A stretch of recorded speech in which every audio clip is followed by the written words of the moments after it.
Yeah, perfect. Everybody can see that? All right. So first of all, I want to thank Intel for having me out to do this. It's actually been a little while since I've given a proper kind of keynote talk type thing, so it's been fun sort of digging through a lot of the trends, if you like, of what's going on in PC gaming at the moment, and a bit of VR and all that sort of stuff. Can everybody hear me okay? Because I do tend to talk kind of quietly. This is great. It's like the most professional setup I've had in quite some time. So yeah, my name's Tadhg Kelly, T-A-D-H-G. It doesn't really make any sense in English. I am a game designer, writer, author, working on a game design book. Have been kind of forever. I've written for TechCrunch. I used to write a blog called whatgamesare.com and will again at some point soon. I currently also am the Director of Developer Relations at VReal, so there might be a touch of VR kind of talk within all this, but for obvious reasons. But today I'm not really here to talk about that. I'm here to talk about sort of more general trends and terms and all that sort of stuff. So,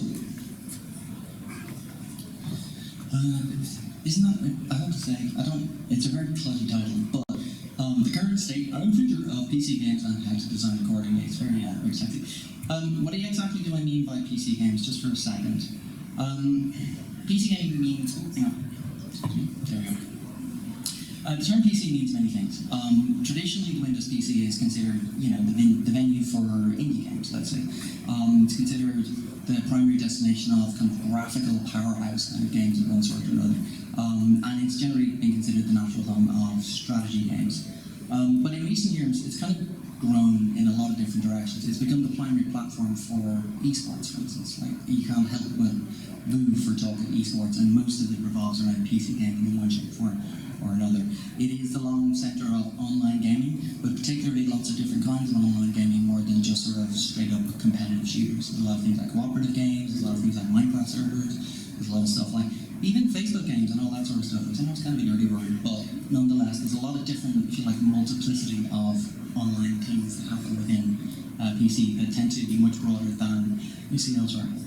It's also become the center of a lot of casual games, a lot of casino games, a lot of kind of stuff like that, a lot of social games, one sort or another, browser-based MMOs. There's a lot of diversity, if you like, within the PC market, far more probably than you would say exists in any other format, and for a variety of reasons. And these days, it's also the hub of the gaming media, and by that I don't mean just blogs, although they exist, but I mean things like streaming channels. I mean sexy stuff like YouTube Live. I mean stuff like what we're working on at VReal, but I won't talk about that too much. But I mean a lot of kind of activity and fandom and, if you like, gathering places and all that sort of stuff. They all more or less run through the PC in one shape, form or another. So it means a lot of different things. And at certain points in its history, the PC has been considered sort of the red-headed stepchild of video games. It used to be, about 10 years ago, for example, when I was working in studios back in the UK, we were kind of all about consoles. We were all about PS2, even though we kind of hated PS2, no offense to so many people, but nonetheless, it was kind of difficult, but it was like, that's where the market is. And it was a bit about Xbox, and it was kind of a bit about Nintendo Wii, and that's what we sort of primarily considered video games. And PC was like, oh yeah. I mean, a friend of mine, Greg Kostikian, at one point tried to set up a business called Manifesto Games, which would sell PC games in direct sort of download fashion too. This is kind of all a little bit pre-Steam to people, because $1 billion of value had disappeared out of the PC market between sort of 2001 and 2005-ish, and everybody kind of wanted to know where it was, and a lot of people thought it was to do with market access and all that sort of stuff. But that's not really the case with PC gaming anymore. A lot of different sort of parts and pieces have come together in order to make PC very, very important again. It used to be the land of like weird niches and flight simulators. Nowadays, it's like where the Steam network is. And Steam, of course, is quite old, but Steam in its modern version has become this giant sort of social network, come store, come kind of whatever, that more or less all of us, I'd say, venture, have hundreds of games in our library for, and all of us like know of and are intimately familiar with many of its kind of parts. And that sort of glue, if you like, has been, I believe it is, has been largely responsible for why PC, as a sort of a platform, became such a thing. Again, PC gaming now has an E3 keynote, which apparently was the best E3 keynote this year. And it has lots of young fans as well, more to the point. It's not just kind of old dudes like me. It's a lot of people from different parts of, yes, I'm older than I look. It's a lot of people from different parts of the spectrum who are coming to PC across Asia, Eastern Europe, in Russia, and in America, and in America, basically everywhere. PC also is probably the only, or PC gaming rather, is probably the only thing really selling PC hardware anymore. Dell and HP and a lot of other more traditional manufacturers are kind of in trouble. Many of them report declines, and they're trying to figure out how to get into other markets. A lot of the kind of tech press talks about, post-PC and everything's all about like these things now, and all that sort of stuff. But PC gamers disagree intensely. Gaming-focused brands like Razer and MSI are thriving. They're even making crazy backpack PCs now. And they're becoming kind of lifestyle brands. If you wander around E3, for instance, everybody's got a funky-coloured Razer laptop with funky-coloured keyboards and that like incredibly luminous green logo. There it is. There you go. Hold it up. Oh, okay, right. You're just going to have to take my word for it. He's got a full chromatic keyboard going on. The PC gamer will quite happily pay $3,000 for a £10 Acer laptop that you can beat a man to death with. Because it has fast graphics. And try checking that thing through an airport. And of course, things like VR, which we'll talk about in a bit, are only going to are pushing that forward. The general sentiment is that high-end graphics, super high-end this and super high-end that, are what the future of PC is, and most of us I think would agree. The PC audience is also very large. This is from, I think it's League of Legends, one of the big championships and stuff. It's only a small smattering of the number of actually like. Steam claims over 125 million users, the most recent stat that I could find. That stat was actually a year and a half old, so I assume it's bigger. League of Legends regularly boasts that it's 5 million concurrent players. So like at this moment, right now, right here in this room, there are 5 million people out there playing League of Legends right now. It's kind of insane when you think about it. And of course, like a lot of other games like Minecraft and Rust and all this kind of stuff, they're like dominating YouTube and they're dominating streaming channels, and they tend to be the games that are more, if you like, media talked about over the long term than say a lot of console stuff. The range as well as the kind of depth of the audience of PC is kind of incredible compared to everything else. But it's also kind of chaotic.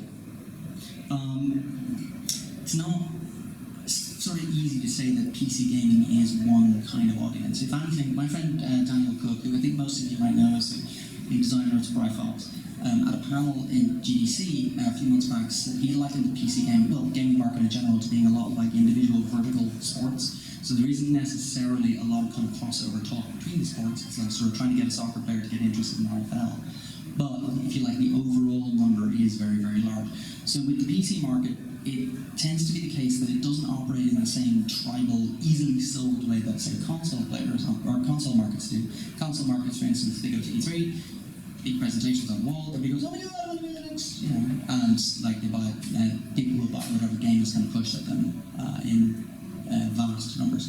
Whereas on PC, that doesn't tend to be the dynamic. Dynamic tends to be much more organic, tends to be much more found. It's always a place where people go, wait a minute, what the hell is that game? How does it have 2 million players? Like that's what the story of PC gaming generates, because it is a highly connected and very organic kind of space. Therefore, it's hard to predict. PC gaming is also community, right? So, I already mentioned Steam forums. That's an obvious case. I'm sure everybody here who's put a game onto Steam at some point has realised that they're now dealing with a community of fans all the time. And that if you're not really dealing with them properly, if you're not really like fanning the flames of them and stuff, you're kind of in trouble. The same is true across a lot of other forums like Reddit, social media, Facebook, Twitter, all that sort of stuff. And how that sort of operates is very very interesting. Like the players within the PC platform will communicate at length with each other, and they don't tend to sort of follow the same sort of top-down communication patterns that other platforms do. The bulk of them will meet through PC. They'll Twitch through PC. That's not they'll use Kickstarter through PC. They get on Reddit through PC.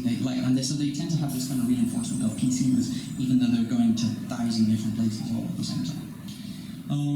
Okay, and so it can't really be underestimated how large the impact of some of these trends are. I mean, like a whole lot of the big stories around gaming in the last few years have come through PC in some shape, form, or other. I have great examples of doing Minecraft, League of Legends, esports, we touched on already. Her Story, you know that indie game where you're kind of like searching through database records and stuff like that? Massive success, only really works on PC. I mean, there's an iPad version, but it only really works on PC. And Star Citizen, which I know is a kind of a controversial example because, you know, but it can't be denied that it's not been a big story, even though it may succeed or go other ways. Each in its own way has been a sort of a banner story for the advancement of gaming in the last few years, and PC is integral to each. There are many, many, many similar, smaller stories, shifts in industry economics, kind of like micro hits that you see pop up on Steam that maybe get only like 100,000 sales, but they're enough to sort of like prop up a thriving ecosystem. A lot of different stuff besides. PC is where they all begin and end, and even if they do eventually take flight to other platforms. So my overall point is PC gaming has never been more relevant than it is today. But has anybody ever done that here before? I wonder. Right, the indie apocalypse, the fear, oh my god, it's all over, all that sort of stuff. If I talk to a lot of different developers, and their optimism and pessimism tends to sort of wax and wane. Excuse me. And currently, there's a very pessimistic mood that I sort of detect when I talk to a lot of developers. A lot of them are a bit uncertain about where PC gaming is going. There's a lot of questions around whether projects like Steam machines or controllers will actually help shape the market, or whether they're kind of going on a loose end. There's huge worries about oversupply. I see a lot of people who were maybe very lucky 5 or 6 years ago who will quite happily tell you, I was very lucky 5 or 6 years ago, but the conditions that I sort of was successful under don't really exist anymore. You talk to Rami Ishmael, for example, and he will say, don't quit your day job to go be an indie game developer. It's not a good idea right now. And so on. And you know, it's hard to deny that if you like, the volume of that noise.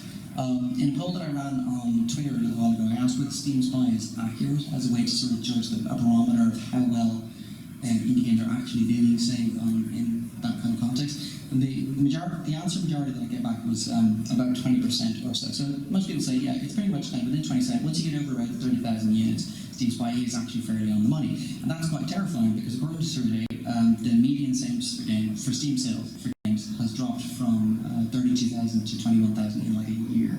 So a lot of people are very, very worried that they're competing for maybe too small of an audience, or that they're not finding the audience in the right way, that the audience is jaded, that something's going on to kind of, if you like, turn the PC market volume down for one reason or another.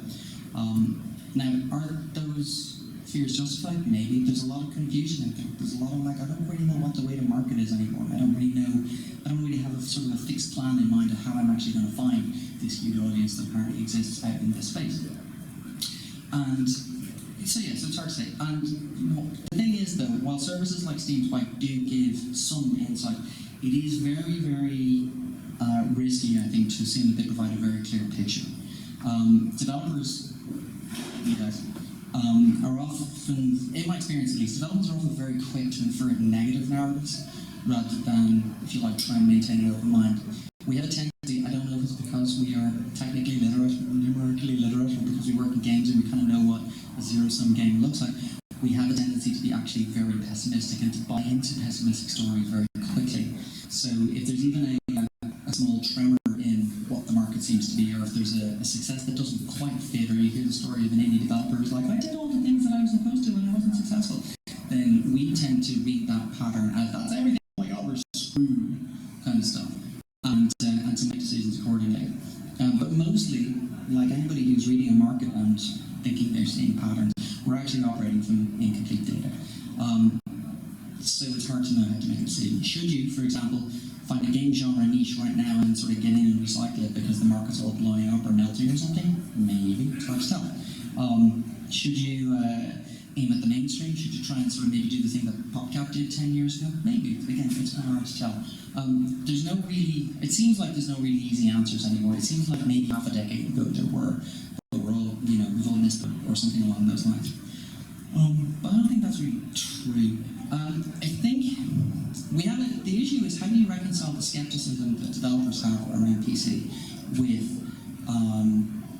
But as I say, the size of the audience, the activity of the audience, like the players are clearly there, the masses, if you like, clearly exist, and they clearly do want to play games, and they keep hearing and finding new games and exciting games and all that sort of stuff.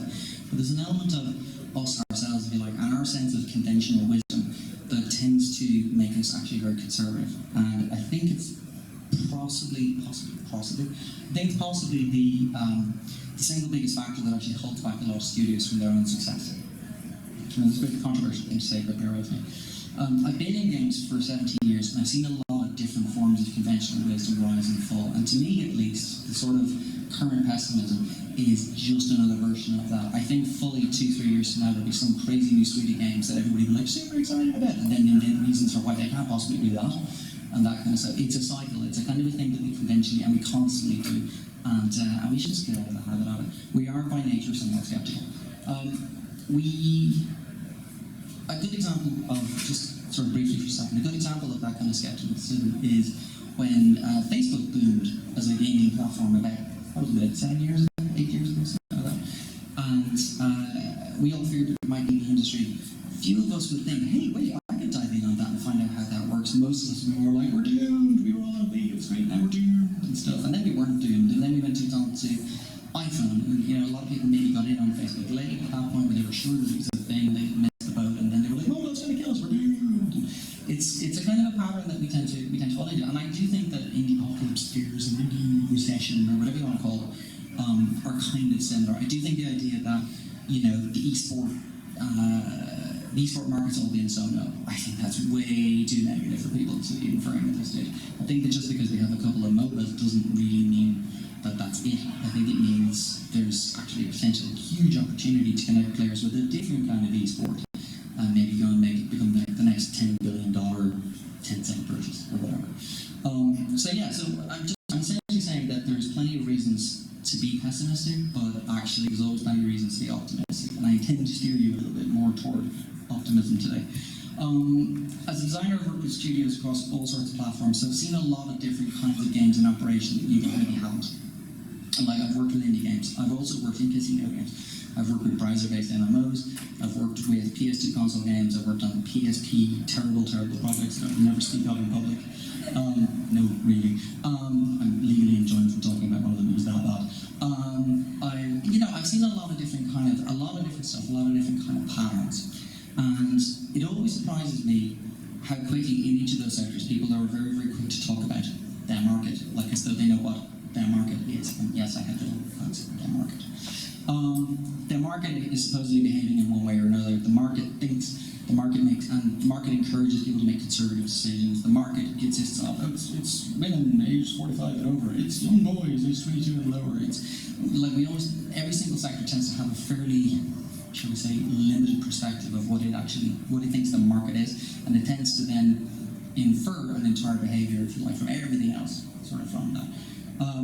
Many studios almost never consider that the right approach is to develop a game that makes a market rather than adhering to an existing market.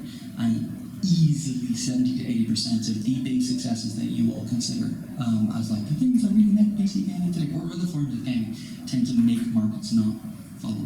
Right? It sounds kind of trite, but at the same time it's true. Minecraft did not address an existing market. If anything, it made a market. It was like, I'm a thing, and everybody goes, oh my god, you're a thing, and then millions and millions of players later, it was like, okay, I'm bored of that thing. But, they're on something else. League of Legends didn't sort of go, right, there's like a mobile market and I'm going to make the best mobile ever. They're like, we made a thing, it's awesome. And the entire world goes, yes it is, oh my god, I want to play that. Right? That's the sort of the process. For a lot of successful games, whether small scale, large scale, indie games like Gone Home or whatever, it's always the games that, if you like, push are always the ones that kind of make the market. And that is as true today as it's been 20 years ago, and it will be as true 20 years from now. So, yay, inspiration. Right. Okay. And so, yeah, you should be less skeptical. I have a few rules here. You should stop falling into the trap of believing you see market patterns, because that's usually just your confirmation bias. If you did see market patterns, you'd be a billionaire, and you're not, so let's assume you don't actually know what the market's doing. You should accept the simple truth that on PC there are hundreds of millions of players out there. They're there, okay? Stop sort of weighing yourself out and thinking that you can't possibly get at them in any way, shape, or form, and that what you have to do is go get a publisher, say. Right? They are there, it's just the routes to access, sure, financing money and all that sort of stuff is difficult, but it's not like the market doesn't exist. Not like the audience, rather, doesn't exist. Your challenge is often to go find the audience, to make the market, and to make a great game. That audience always wants to play neat games, but it never doesn't have an appetite for stuff that's cool, ever. So if your game idea is cool, have faith, figure it out. You'll actually find your way through them. They want to play something, they want to get there. A game like Undertale, it's like, did it really have a market before it got there? Not really. Did it find people? Yeah. Did it blow up? Yeah. Did it happen organically in a weird way that's probably not repeatable? Yeah. But does that mean you're out of ways to do that? No! There's tons of ways to do that. So get out there and try, basically. And the last thing I'd say is you should stop believing that success is about luck. It is not about luck. When game developers talk about, it's all just about luck or market timing, whatever, I'm going to say this, it's a bit nasty. Usually what I actually hear is they're kind of too afraid to try.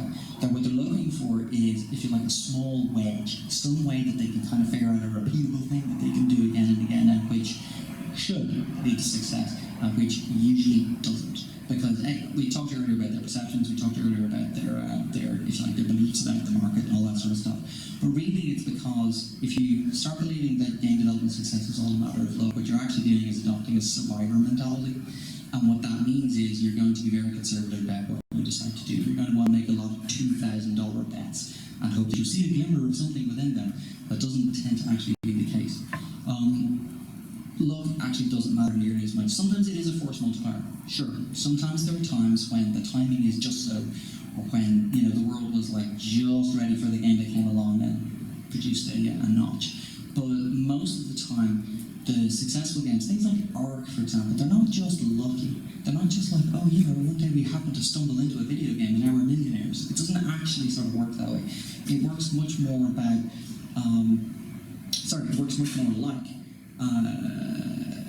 taking on values of things like actually trying to invent something, gameplay, creating a game with a compelling idea, visuals, style, depth, music.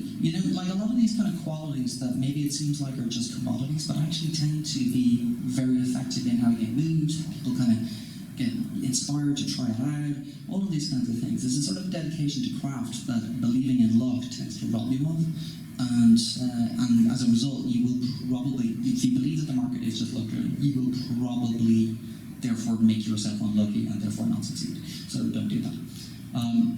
I mentioned Ark earlier. Some examples, just to sort of reinforce the point on games that have made their market, games that in this modern PC gaming landscape have found people in one way, shape, or form. Ark has over 3 million hours according to Steam Spy.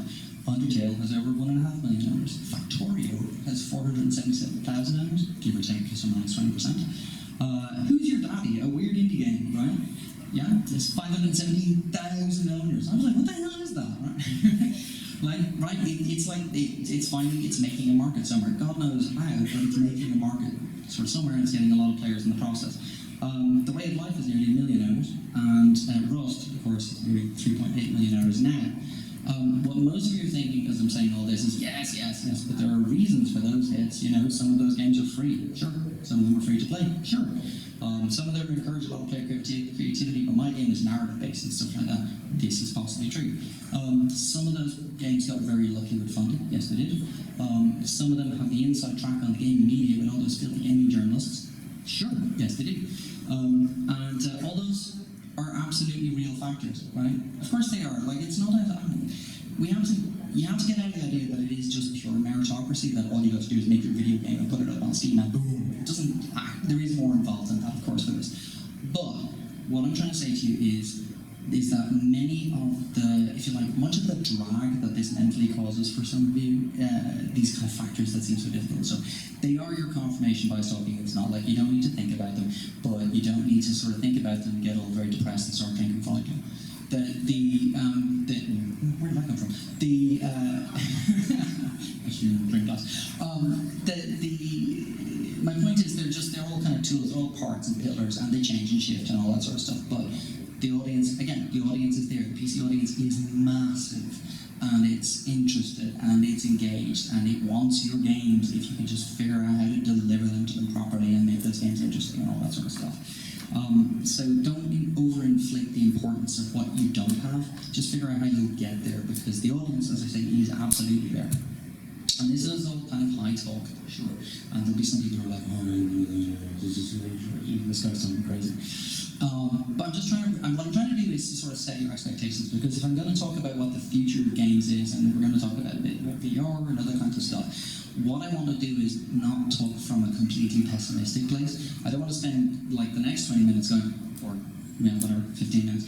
I don't want to spend the next few minutes going, right, so here's the things that can't be done, and here's the bolt holes that you have to flee into and never come out of again, and all that sort of stuff. What I'm trying to encourage you to say is, hey, look, there's all this kind of crazy stuff going on, get in there, you're going to figure out something.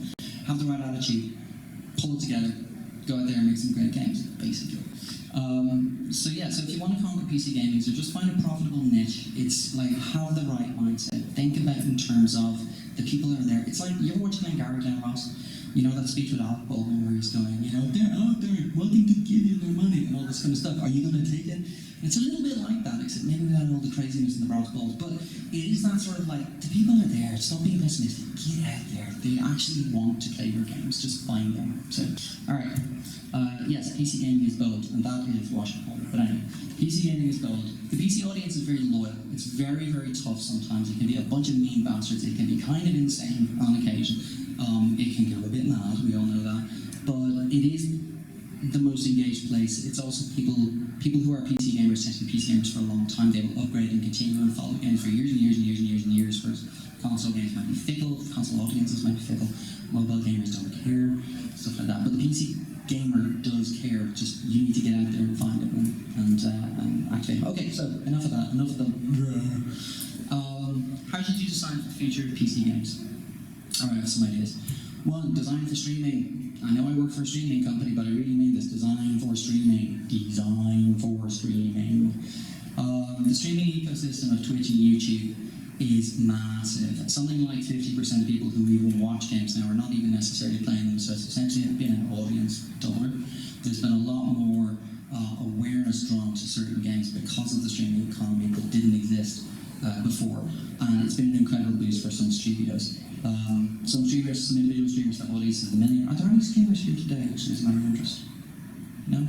Oh, hello, hey, down back. So, some of him have 1 million users and more, so talk to him, find out what he's doing, and, get your game on his sort of platform and all that sort of stuff.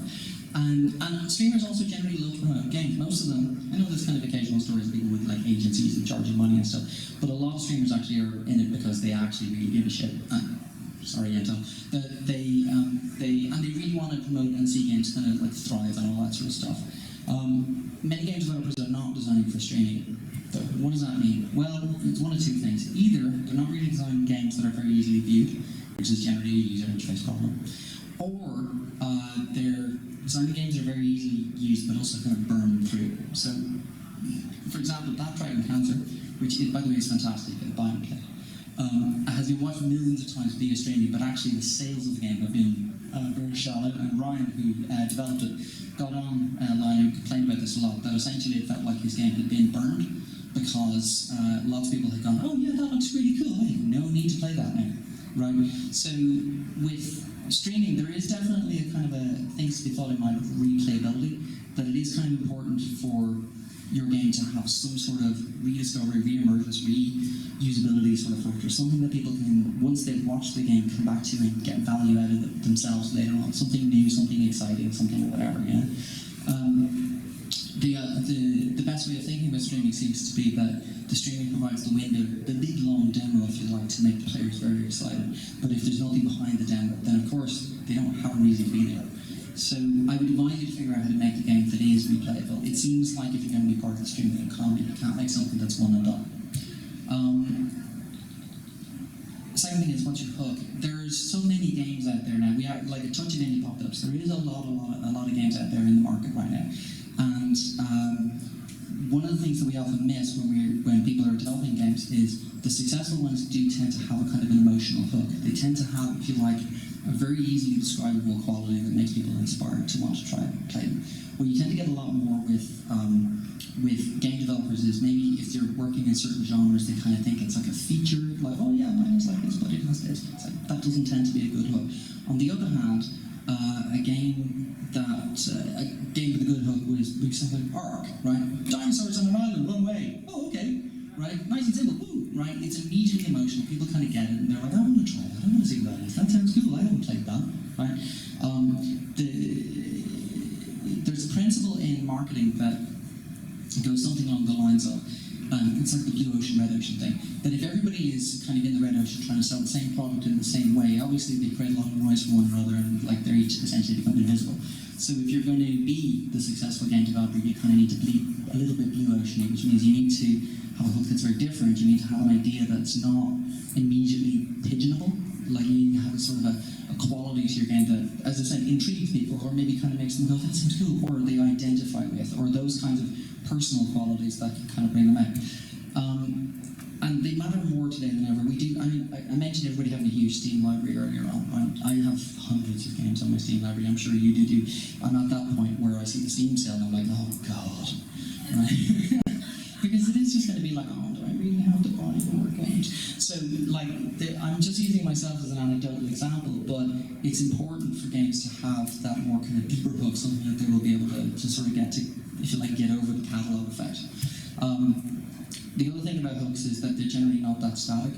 So while Gone Home had a great hook a couple of years ago, a lot of the games that maybe try and use the same hook now will not be nearly as successful. It's a kind of a moving target all the time.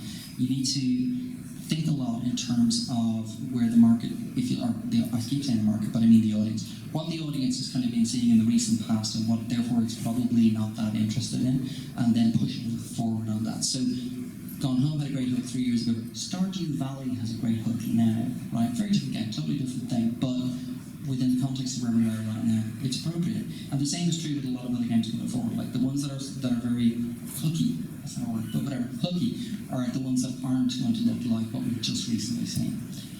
You also need to design for the edges. This is Hotline Miami. By that I do need a little bit sort of avoid falling into genres. I am pushed for time here, so I'm going to rush through a little bit. But what I also mean, for example, pushing on style, pushing on look, pushing on gameplay. I mean, just not falling into the trap of, sort of being, just because they maybe have a certain game type or a certain kind of genre, that they just sort of become slavish to it. If you push to the edges, however, you do need to think a little bit more in terms of like what the shape of your game is going to be. So I don't mean, for instance, just be creative. Okay, it's kind of easy to say be creative, but what I'm actually talking about is pushing toward like different sort of representations maybe, or different kinds of game mechanics, but actually do have an air and a thing in mind of what the format of your game is still going to be. So for example, if you've got an idea for a game that's very episodic, that's great, but maybe different, that's even better, and a different sort of representation, perfect. If it's just going to have exactly the same elements as games of like that genre or whatever, then that's bad. So you do want to push. At the same time, you need to be aware of what an episodic game is as a kind of a shape, as a model, as a kind of an object, that it's quite likely to have a lot of players fall out of it, for example. It's quite likely, if the distance, the time between the episodes is too long, if your production time, for instance, takes like 6 months per episode, it's quite likely that people will completely disengage with it. So definitely push toward the edges, but do keep in mind that you are still working within a sort of an interaction model. You are still working, if you like, with people who will interact with your object in some way, shape, or form. So you kind of need to pay attention to the deeper lesson, not necessarily the surface genre stuff, but the deeper lesson of what the shape is. All right. You also, I think, need to avoid. Having one model of success in mind. So don't sort of get trapped into the idea that just because your game isn't necessarily the right shape to sell 10 million copies, that means you're doomed. What I'm trying to say is aim instead for understanding like what you're, and actually Steam Spy is a really good tool for this, understanding what, if you like, the likely success target that you're looking for is, and then trying to figure out if the shape of your game, the shape of your newly adventurous, edgy, pushy, whatever game, is going to at least sort of fit within a good profile, because then you can figure out what it will cost, then you can figure out what it will take to deliver, all of those kinds of things. Right, I'm really running out of time. The other thing I'd say is actually really think about design for free to play. I don't mean that well free to play. I don't mean scammy free to play, but I do mean mean the same sort of thing that a curiously large number of games on Steam are doing free to play. I do mean audience impact finding free to play. I do mean large distribution, again, like League of Legends, massive numbers of players free to play. I mean high value distribution free to play. Those kinds of games, venture capitalist is a good case point. It can be a really good way to convince an audience to take a look. So long as you're not like, okay, now you're level 1, here's a coin, now you're level 2, now buy a coin. Like, so you're not doing that, but that you are kind of providing, if you like, a good platform for players to discover and find what's great about your game itself. Obviously, it's not appropriate for every kind of game. It's not. Free play has never been a one-size-fits-all solution. That was true on mobile back in the day, and Facebook and whatever. It is true in MOBAs, it is true in MMOs, and all that sort of stuff. It doesn't fit for a lot of different kind of games. But if you have the opportunity and you are making a game that's edgy and interesting and weird and cool and all that sort of stuff, then maybe it is the right model. Maybe it's the way to find that million players, is to sort of just go, screw it, we'll charge for things inside the game rather than trying to get $29.99 upfront out of Steam. Okay, right. Do we have any more time? Because I do have a few more slides on VR that I'd like to sort of bang through. Do you mind hanging on for just 5 more minutes and we can sort of... Right, okay. VR! Okay, so is anybody not convinced that VR is the next big thing? Okay. There's one like, please, no. Okay. Regardless of whether it's like the absolutely next big thing or not, or regardless of whether it's a modest boom, VR is definitely here. VR is currently small. It's got less than 200,000 players, let's say, but it is growing. It's interesting. There's a lot of funding around for it. There's a lot of funding around games for it, and there's a lot of interest in seeing it become a big success. For example, you get great games like Adrift. You get lots of kind of crazy arcadey stuff. You're getting a lot of adaptations of existing kind of game types in VR and all that sort of stuff. What does it mean to design for VR? So I'm going to need to fire through these super fast, but I've had the chance at VReal to play a lot of different games. I've played stuff like Lucky Tale and Adrift, and I've played stuff like Space Power Trainer, which is fantastic, and all of that sort of stuff. I've seen a lot of arguments about whether room scale is the thing, or joypad is the thing, or some combination of the two, or mobile, or whatever. And as a designer, it's making me think a lot of sort of basic thoughts though. One is, it's amazing how simple VR games kind of need to be in order to work right now. When we talk about game design verbs, we need stuff like, tap, click, swipe, jump, like all that sort of stuff. VR is so transformatively different. It may seem like it's just a kind of a wraparound monitor, I suppose, but particularly when you like grab up the sort of room scale controllers and you start doing this and stuff, it really fundamentally changes your sense of what works within a game or not, or what you might be able to do within a game or not. You can draw, you can tilt, you can, paint in the sky, stuff like that. You have a new canvas to play with, but at the same time, it also means you have to kind of keep it simple. We're not really at the stage with VR, for example, where I think we could do complicated games, because it's so hard for the player to pay attention. It's so hard to go like, wait, what? It's like, what's going on? Like this kind of stuff. And they're not used to it. They're not used to, if you like, very structured experiences like we're used to in much more mature gaming. Things like a huge complicated e-sport might be beyond VR right now. Instead, what seems to work really well is games like Audio Shoot. It's games like Space Power Train, which I mentioned. It's like simple stuff, easy stuff, nice stuff that's actually quite basic again, but it's kind of rediscovering the joy of play all over again. Let me give you an example. I played this game the other night. Has anybody heard of it? It's like a simple two-man shooter, right? Battle Zone. It's really simple. It's like you just kind of stand, you shoot, you have a little kind of gun that helps you sort of paint teleport points, and you go over there and you shoot some more, and it's very multiplayer based and simple kind of way, lost red versus blue. But it's one of the very, very interesting things about it is that because I can move my hands and stuff, it's amazing how much more player communication I have. So for instance, I was playing blue, I was shooting a bunch of people who were blue, I didn't realise I was blue, so I was just shooting everybody, and somebody literally turns to me and goes, "Stop it!"